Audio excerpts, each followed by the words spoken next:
We're outside the main media tent here at the World Economic Forum Africa meeting in Kigali. All around us, sessions are underway.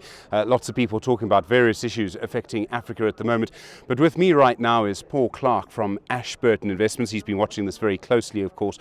Paul, one of the things that I know has caught your mind is this idea of development and investing. How do the two relate to each other? Yeah, I think we've had people from Oxfam talking about how do we have inclusive growth. We can't just focus on growth and leave poverty behind. And so these are important aspects when you're looking at a developing country.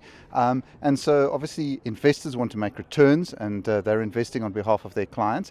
But I think possibly there are ways around this, but there has to be clear policy. So, that's one of the other themes that's come up. People have said, people will invest as long as they understand the policies. The policies have to improve to allow for industrialization, for more power, etc., etc. So if there's policies around how one pays for the development, if it's a royalty, if it's an extra charge, we already have things like withholding tax on dividends and interest. So investors already deal with those kind of things.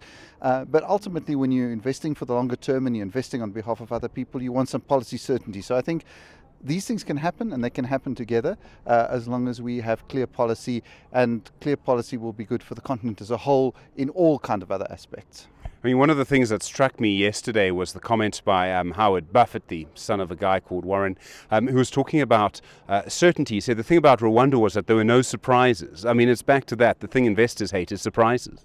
Yes, exactly that. And if we look at some of the countries on the continent at the moment where it's very difficult to get foreign exchange and to exit your investments, we're finding that global investors just stop looking at those economies and stop investing. So it makes it very difficult then to attract capital.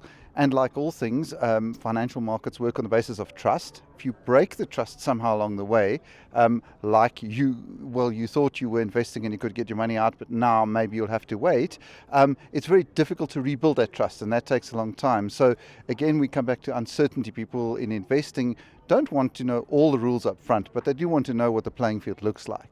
Paul Clark from Ashburton Investments, as always, thank you very much indeed.